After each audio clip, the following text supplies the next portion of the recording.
김도 5기 도우입니다. 2022학년도 대학 수학능력시험이 드디어 끝났는데요. 수험생분들 모두 수고 많으셨습니다. 그리고 지난 10일에는 수학능력시험 성적이 공개가 됐죠. 기쁨과 아쉬운 마음속에서 대학 진학은 어디로 가지? 입학 전엔 뭘 하지?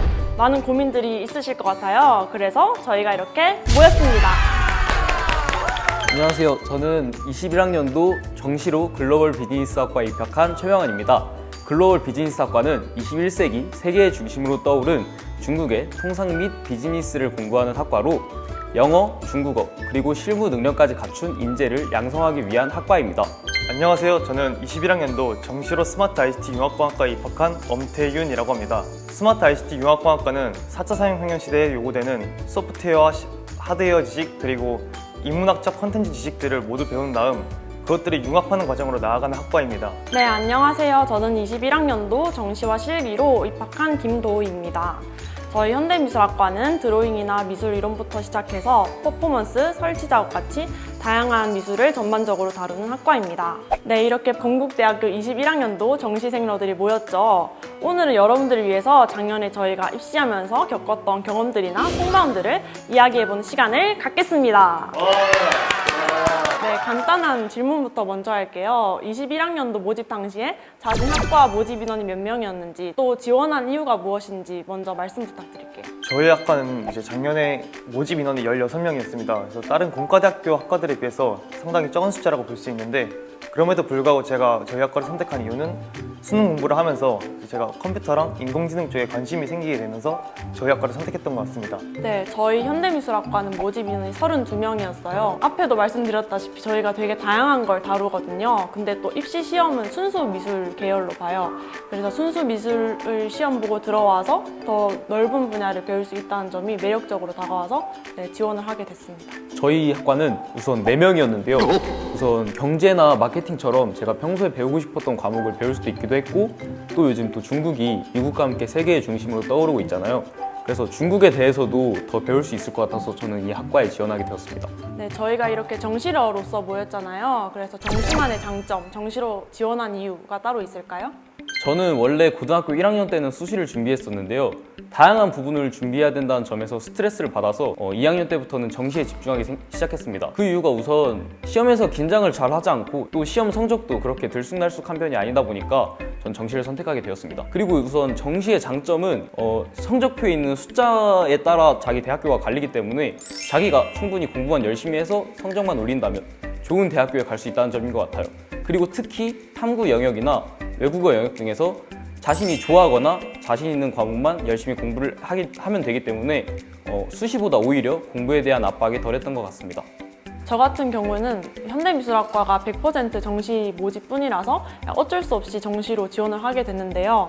그래도 정시만의 장점이 있다면 학교 생활이나 내신 관리가 다 끝난 후니까 실기 연습에 조금 더 집중을 할 수 있었던 것 같아요. 도훈님은 예체능이라서 실기도 같이 병행하셨을 텐데 그 두 마리 토끼를 어떻게 잡으셨나요? 수능은 여느 고등학생들처럼 그 3년 내내 했고요. 그리고 실기 준비는 수능 끝나고 한두 달 동안 집중해서 했던 것 같아요. 그리고 저는 예술고등학교를 나와서 실기 시험이 내신 시험 안에 포함이 되어 있었어요. 그래서 주기적으로 자주 시험 대비를 했었고 실기 연습할 때도 실제처럼 시간을 재면서 연습한 게 도움이 많이 됐던 것 같아요. 이렇게 험난했던 입시 생활이 끝나고 여러분이 무엇을 했는지 또 수능 성적을 토대로 어떻게 대학교에 지원했는지 궁금해지는데요.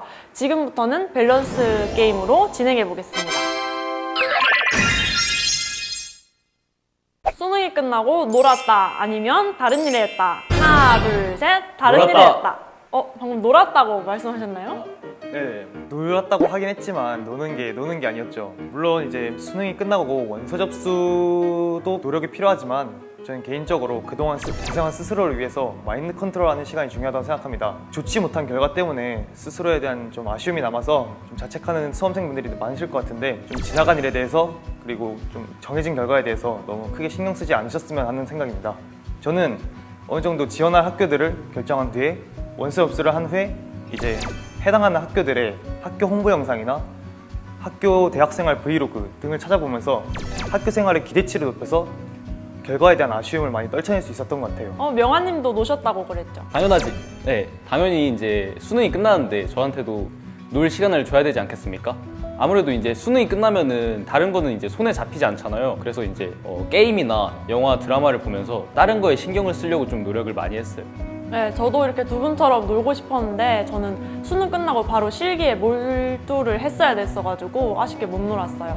다군 실기 시험이 끝나고 나서 바로 가군이었던 건국대학교 입학 발표가 나가지고 그 전까지는 계속 못 놀았던 기억이 있네요. 네, 그럼 다음 질문입니다. 나는 수능 점수가 나오고 정시 원서를 넣기 위해서 1번 선생님의 도움을 받았다. 2번 혼자 여러 정보를 찾아보았다. 하나, 둘, 셋. 1번. 저 같은 경우에는 학교 선생님처럼 좀 정보를 잘 알고 계시는 분들의 조언을 구하는 것이 좋다고 생각을 했어요. 만약 선생님과의 상담이 잘 활성화되지 않은 학교라고 하더라도 자신이 직접 선생님께 찾아가서 필요한 자료라든지 여러 정보들을 얻는 것이 좋을 것 같다고 생각합니다. 네, 저도 1번을 골랐는데요. 저는 선생님이랑 같이 정시 전형 안내를 같이 찾아봤어요. 제 성적대에 갈 수 있는 학교가 뭔지, 또 저한테 유리한 실기 시험을 치는 학교가 어딘지 다 따져보고 분석했어요. 그리고 정시는 카드가 3개다 보니까 만약에 재수를 면하려면 신중하게 골라야 되잖아요. 그래서 작년, 재작년 경쟁률도 보고 또 수능 비율, 실기 비율도 따져보면서 학교를 정했던 기억이 있어요. 아, 저만 2번인가요? 저는 최대한 높은 학교를 가기보다는 제가 원하는 학과를 가고 싶다는 생각이었어서 수능 점수가 나오고 나서 경쟁률보다는 어느 학교에 어느 학과가 있는지를 주로 찾아봤던 것 같습니다. 그러고 나서 해당하는 학과들 사이에서 합격률을 높이기 위해 경쟁률이나 성적 반영 비율 등의 정보를 쉽게 얻을 수 있는 정시 박람회를 참고했던 것 같습니다. 네, 얘기를 들어보니까 선생님과 상담을 하면 가까운 전문가랑 얘기를 하니까 원서 접수에 도움이 될 것 같고, 또 자기가 원하는 학교 입시 설명회를 들으러 가면 또 객관적인 정보도 얻을 수 있어서 좋은 것 같네요. 네, 그럼 이제 수능 원서 접수를 해야 되잖아요. 뭐 조언해줄 꿀팁 같은 게 있을까요? 먼저 수능 성적표를 보고서 표준 점수에 따라 자신에게 강점인 과목과 약점인 과목들을 분류해야 합니다. 그런 다음에 자신에게 유리한 반영 비율을 가진 학과들을 찾아보는 것이 좋고, 그에 따라서 또 경쟁률을 알아보는 것 또한 필수라고 생각합니다. 그리고 가나다군 중에서 다군의 경우에는 다른 타군에 비해서 경쟁률이 높아서 많은 학생들이 쏠리게 되는데요. 추가 합격이 후순위까지 많이 되는 경우가 많으므로 그것 또한 나름의 전략으로 활용할 수가 있다고 생각을 합니다. 네, 저는 제가 관심 있는 학교 홈페이지에 들어가서 모집 요강 PDF 파일을 찾아봤어요. 그게 제일 자세한 정보이기도 하고 정확하니까 믿음이 가고 좋더라고요. 제 생각에는 아무래도 2년에서 3년 동안 저와 성적이 비슷했던 다른 학생들이 어느 대학교에 갔는지 알아보면 되게 큰 도움이 될 것 같아요. 저도 실제로 지원을 할 때 이 정보를 가장 많이 참고한 것 같아요. 그리고 수험생 여러분들께 전해드리고 싶은 꿀팁이 있습니다. 바로 한국대학교육협의회에서 운영하는 대입정보 포털 대학 어디가 사이트인데요. 전국에 있는 모든 대학에서 직접 작성한 자료가 업로드되어 있습니다. 입시에 관한 거의 모든 정보를 확인할 수 있으니 확인해 보시기 바랍니다. 우리 건국대학교의 전년도 입시 결과가 궁금하다면 대학 어디가 메인 홈페이지 가운데에 전형 평가 기준 및 결과 공개를 클릭하셔서 건국대학교를 검색하면 각 전형별 입시 결과를 확인할 수 있다고 하니 참고하세요. 그러면 건국대학교에 합격했을 때 어떤 느낌이었는지 좀 더 자세하게 말해줄래요? 농부들도 농사를 짓고서 이제 열매를 보고서야 이제 보람을 얻잖아요. 근데 저도 합격 발표를 딱 듣고 나서 이제 비로소 좀 그동안의 노력들이 좀 되게 현실적으로 다가왔던 것 같아요. 뿌듯하기도 하고 이제 수능 여정이 끝이라는 생각을 하니까 해방감 또 확 밀려오면서 시원섭섭한 생각이 들었던 것 같습니다. 저는 원서를 접수한 후에는 이미 제가 건들 수 있는 영역이 아니라고 생각해서 마음을 편히 먹으려고 노력을 했어요. 어느 정도였냐면요, 그 결과 발표 날짜를 까먹을 정도였어요. 그래서 어느 날 제가 이제 샤워를 하고 나왔는데 부재중 전화가 담임 선생님한테 찍혀 있는 거예요. 그래서 이제 너무 불안해가지고 다시 전화를 드렸는데 너 합격했다 이렇게 자기 일처럼 기뻐하면서 말씀을 해주셔서 되게 놀랐고 되게 기뻤어요. 네, 그럼 22학년도 수능을 보고 건국대 진학을 꿈꾸고 있는 정시생들을 위해 우리 대학생 선배로서 조언 한마디씩 부탁드릴게요. 네, 우선 지난 3년 동안 어쩌면 더 오랜 시간 동안 수능을 준비해 오느라 정말 고생 많으셨고 원하는 대학교에 합격하신 분들도 계실 것이고 아쉬운 결과로 인해서 원하던 대학교에 합격하지 못한 분들도 계실 것이고 재수를 하면서 1년 더 도전하는 분들도 계실 것입니다. 결과가 어떠하든 받아들이고 가족이나 친구들과 여행 다니시는 거 정말 추천드릴게요. 특히 저는 바닷가 여행을 많이 갔었는데 그 바닷가가 탁 트여서 정말 나쁜 감정이 사라지면서 정말 좋은 것 같더라고요.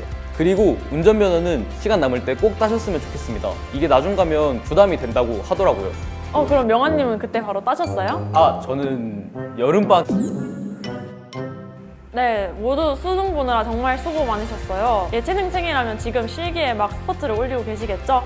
주변에는 입시 끝나고 막 노는 친구들이 많을 수도 있는데 같이 풀어지기보다는 끝까지 파이팅 하셔서 마무리 잘 하시길 바랄게요.